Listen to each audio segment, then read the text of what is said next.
Welcome back to the Mountain Man Medical YouTube channel. Thanks for hanging out. In today's video, we have another installment in our Meet a Medic series. But before we get into that video, do me a huge favor, go down below and hit the like and subscribe button. Let's get into this video. All right, guys, today we have Jacob Paulson, who is the president of Concealed Carry Inc., also owner of Mountain Man Medical. And today he's going to share with us a story of when he needed to use his trauma kit not too recently, actually kind of recently, the past couple of days or so. Yeah. So why don't you walk us through that story? What happened? Yeah, I mean, it wasn't that significant. It was a relatively minor incident, but the heart was pounding a little bit and got me going. I was on my way back from the warehouse, in fact, on my way home, and I was coming down a highway. It's a decent little highway here in the Denver area. And, traffic was just stopped. All the cars were backed up. And I was like, what the crap is going on? Like some idiot probably, doing something. Anyway, I was, just trying to get home, right? Mm-hmm. So anyway, but I'm looking, and not too far in front of me, I can see there's no cars on the road at all. So something's up. And, maybe only two, three cars in front of me between me and the lack of vehicles. And as I'm paying more attention, I see a motorcycle like on its side in the fast lane. And I'm in the middle lane, and I see that there's no one on this motorcycle. I'm like, okay, this is probably not bueno. So I move over under the shoulder, and I come forward a little bit in front of some cars, and I see, sure enough, there's a guy down on the road. There's one or two other people there. Someone's probably calling 911. They're on the phone, and I'm like, okay, this is the dude from the bike. He's got a helmet on. We got a problem. So, a little bit of the heart starts pounding a little bit, but I put the emergency blinkers on. I grab the med kit. I keep it kind of behind the seat in the back seat of the Tacoma. Mm-hmm. Tacomas are great. Big fan. Grab my med kit, and it's kind of I have kind of like a Wind River-esque kit, not too dissimilar from this one here. And so I grab it, and I check traffic. I run over, and dude's on the ground, and there's one lady on the ground who's kind of, just kind of looking at his face and looking at him. And I'm like, is he conscious? And she's like, oh, yeah, he's conscious. And this other lady's on the phone. I hear she's talking to 911. And so that's kind of where we're at. So I open the med kit, and the first thing I do is go to put gloves on. And it was a mess, Brian. It was really embarrassing, actually, because, I've been through some classes. I'm not an EMT. I've not been in combat, like yourself. I'm just some dude who bought a med kit and has taken some classes. I've done Stop the Bleed. I've done a TCCC training a couple of times. But I don't have any real experience. This is my first real life experience. Mm-hmm. And so I go to put on the gloves, and it's just a mess. Just trying to get the gloves on is a mess. You can't get them on? I just can't get them on. I mean, it's not like it takes me 5 minutes, but it takes me a good solid probably 20 to 30, maybe even 40 seconds before I feel like they're on sufficiently that I can use them and not look like a moron. Right. It was really frustrating to get the gloves on. And I never thought that would be the thing. But anyway, I get the gloves on, and no one seemed to make fun of me or notice that it was taking me so long. But in the meanwhile, I'm asking the lady who's really in this guy's face, what's his name? Where's he from? Where is he going? I'm just trying to get him, just trying to make sure he can answer the questions. Good. And she's coming back with answers. Oh, his name is such and such. He's not talking very loudly because I can't hear him, but she hears. She's getting the information. So the guy seems to be, relatively okay. His arm, he's kind of he was kind of in a recovery position. I don't know if that's how he landed or someone put him in that position or he rolled into it, but he was in a recovery position. And so the arm that was on top that I could see, it was pretty scratched up. A lot of abrasions, a little bit of blood, but nothing was pouring, nothing was squirting. It didn't look like any major bleeding. So that seemed like a win. So now that I got the gloves on, and I'm trying to decide what's my next, step. So I start just kind of, I ask her to ask him, is there anywhere where it really hurts? And she says, yeah, the shoulder. So I'm like, all right, we better check the shoulder. So I go to look at the shoulder, but the guy's got kind of a shirt, loose-ish shirt like this one, and then another undershirt underneath, like an Under Armour style shirt. So I grab the shears. I'm like, I guess we got to cut some stuff off. So I start cutting. Now the shirt though is rolled up, so it's got a nice big thick bunch. Mm-hmm. And I just this is very stuck in my visual still. This is just a couple days ago. So I'm cutting, and I hit the undershirt, and then I hit that part of the outer shirt, and I'm like, oh, I hope our shears don't suck. When we bought the shears for our kits, I remember us doing a bunch of testing and check. I've never used them in real life, right? So I'm like, oh crap! But it cuts right through us. So I'm like, whew, yeah, that's a win for Mountain Man Medical. Mm-hmm. So I cut right through. No problem. I get the shoulder completely exposed. I don't see anything. Maybe there's internal bleeding or I don't know, right? But from what I can see, it's just a little bit banged up. Looks okay. So I'm like, okay, shoulder's probably okay. So I start kind of clawing, scraping along his back, and I'm checking other places. I kind of trying the best I can without moving him to do kind of a full body check. I'm looking at his neck. I'm looking at, underneath him. And from best I could tell, he looks fine. Just like I said, a lot of abrasion, a lot of scrapes, a lot of, just bruising. And so, I just asked him, is there anywhere else it hurts? No, he just says it's the shoulder. It's the shoulder. I'm like, okay. So at that point, we just kind of hold the fort down, and for me showing up now until the EMTs showing up, it was fast. I mean, they were there in, it couldn't have been 6 to 7 minutes. I mean, it had to have been 5 minutes or less. Yeah. So they were pretty fast. Because by the time I get done doing kind of a full body sweep, and I check the shoulder again, and I'm like, okay, what do I do now? They're kind of pulling up. We got an ambulance from Denver Health, and then a fire truck as well shows up, and those guys are on board. Right before they get there, another dude has stopped his car, and he comes toward me, and he looked like he was ready to just get into it. But he sees me kind of, with the gloves on and doing the thing, and he sees my kit laying on the highway, and so he kind of backs off. He's like, God, it looks like this is in hand. And in my head, I'm thinking, that dude probably knows more than I do. I don't know who he is, but he looked like he was ready to do medical things. And as I see him kind of pigging around, his backpack that he's wearing has got a cat tourniquet, attached to the outside. I'm like, okay, this dude is, he's at very least he's me. At best, he's way better than me at this.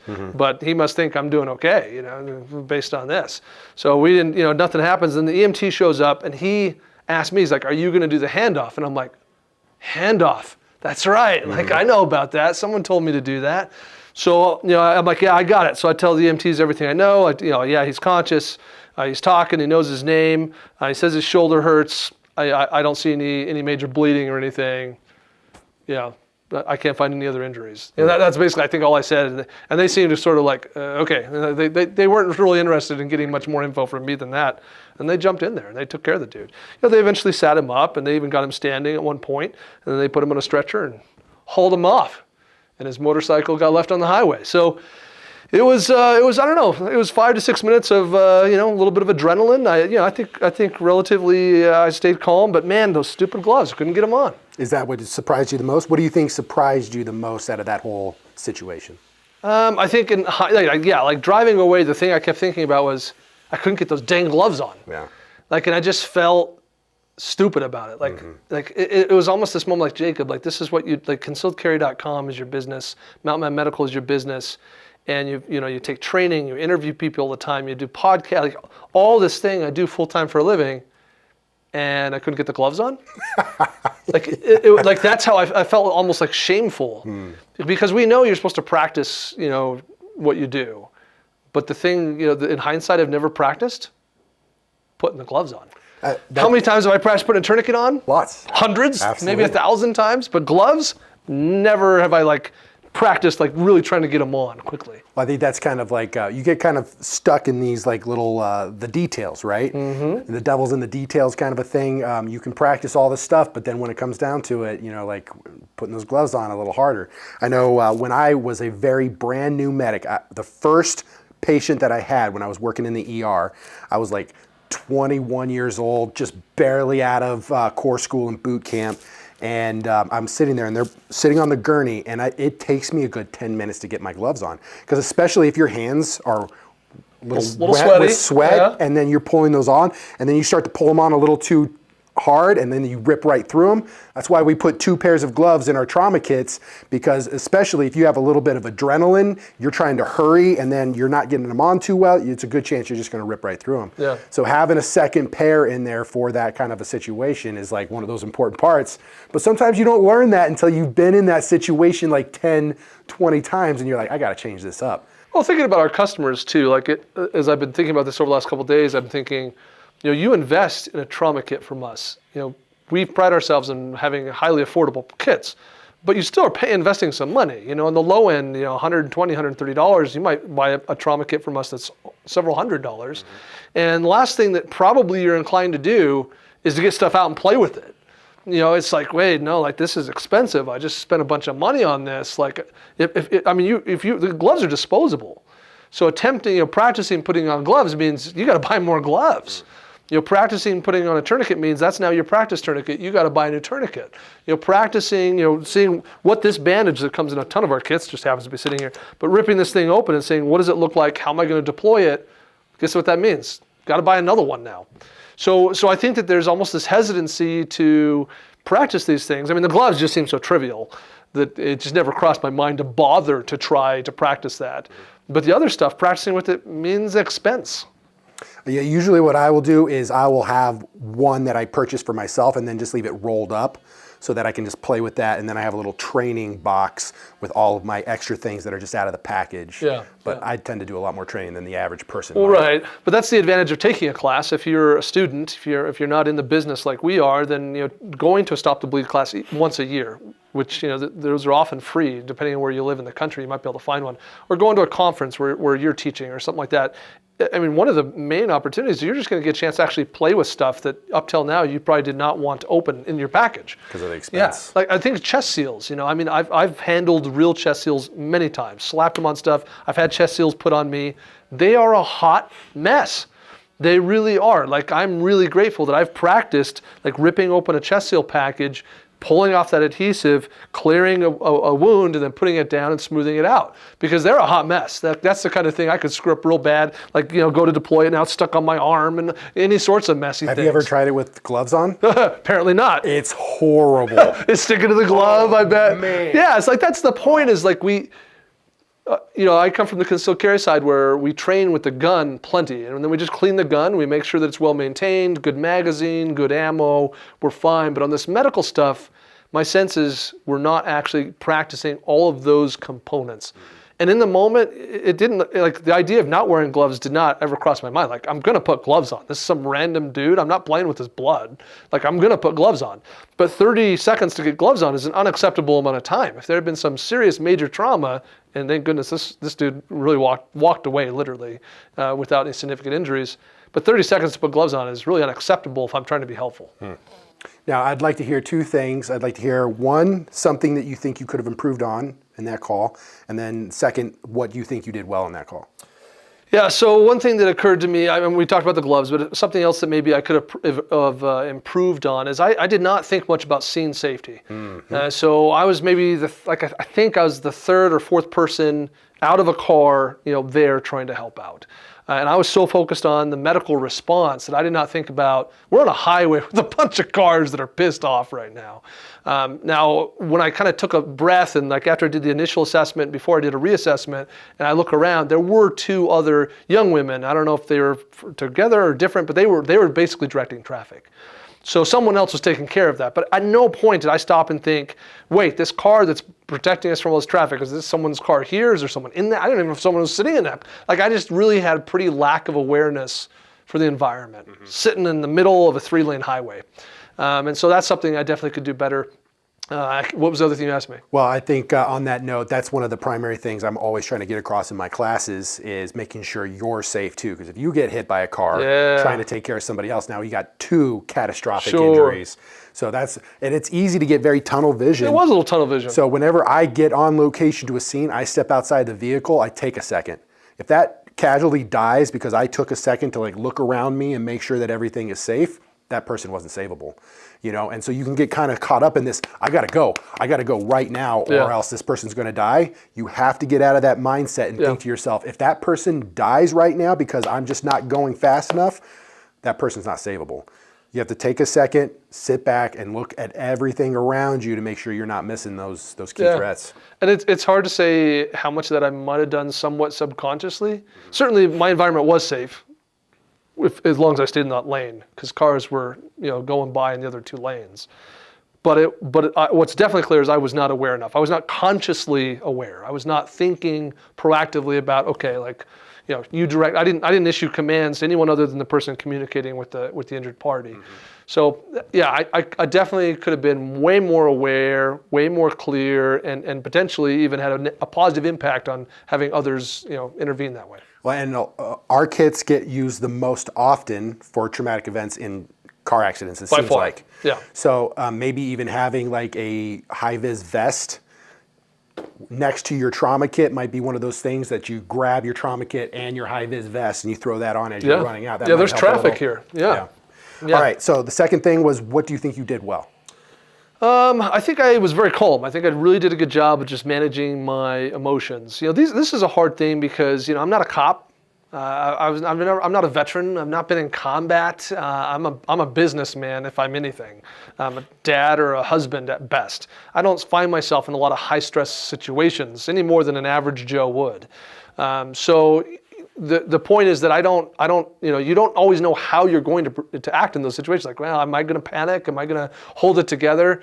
Now this, it could have been worse, right? So I'm not saying that I'm good to go. I'm just saying in this particular situation, I felt like I held it together pretty well. I was my mind was pretty clear. I didn't feel overly stressed. Certainly the heart rate was definitely up. Like I was feeling a little bit of the stress of the situation, but I didn't feel like I was forgetting steps. Like I felt like I was able to recall information really well. Those kinds of things. Yeah, this is an excellent first traumatic event for you because you had a couple of hang-ups and things that you want to fix, but it also kind of help to set the stage for your next event, which may be incredibly bad. But because this one went well and you handled it confidently, now you're going to approach that situation with so much more confidence and experience because of this one event. So this is kind of like one of those perfect examples where everything just kind of went right. Yeah. And that'll set you up really well for the next time where it might not go so right and you're going to be a lot more confident. Kind of a freebie. Absolutely. Yeah. And so you had the trauma kit in your vehicle located in a place that you could get to it quickly and easily and you knew where it was. Yeah, I mean, I keep it in a place where I couldn't easily reach it while sitting in the driver's seat. From the driver's seat, I could reach a tourniquet, but the actual kit, I have to access the back seat and then I have to fold down the back seat and it's kind of in this little hidey space of sorts, kind of in a little cavity behind the seat, which tends to work fine for me. It works really well because I often have my kids in the back seat or things like that, and so I don't have a lot of other space. Love my Tacoma, but it's not known for its massive backseat roominess. So I had to get out of the car, I had to go to the back seat, open that door, grab a little thing, pull down the seat, grab the kit. So all in all, I think that was acceptable. Okay. And last thing I would like to ask, what kind of advice might you have for somebody out there who might be like you, who hasn't been in a crazy situation before? Like, what would you be able to tell them that might help them through a similar situation? I think it's about taking classes. I think getting actual hands-on training. Like on Mount Man Medical, we have the free emergency trauma response course. Like, is that good education? Absolutely. But does it replace you actually physically putting on a pair of gloves, putting on a tourniquet, getting chest seals out of a package? It doesn't. And the nice thing about taking classes is instructors tend to have those resources available to you. And so you actually get hands-on experience. So hands-on is everything. And it can be very expensive. I shouldn't say it can be very expensive, but buying gloves is not expensive. I think a couple pair of gloves on our site's like $4.99 or something. So you can get, some of these things are not too terrible expensive to have extras to train with, but taking a class, then you're getting education plus hands-on. So I think that's my best tip is just get some hands-on training, and in my case that probably paid off quite a bit. I agree. It's important to have the gear. It's even more important to know how to use the gear, or else it's not going to do you any good. All right. Well, I think that's all we got for you guys. Thanks for hanging out and checking out this video. Do me a huge favor. Go down below, hit that like and subscribe, and don't forget to head over to mountmanmedical.com and check out our Yellowstone and our Wind River trauma kits. Be ready for whatever the mountain throws at you. I'll catch you guys in the next one. Okay, we ready? On your marks, get set, go. I'm more sweaty now than I was in. Oh, there's more on the line now. Come on, there we go.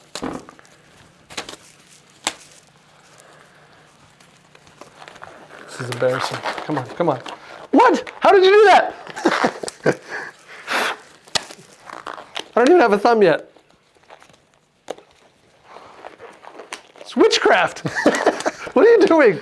It's been a little bit. This is how it felt for me at that accident. Like, I was just like, why can I not get these on? Come on. I have no idea how you do that so fast. I'm gonna review this video and watch. Many thousands of pairs of gloves. Okay. It's not really on well, but I would proceed at this point. That's good enough. All right. More practice required.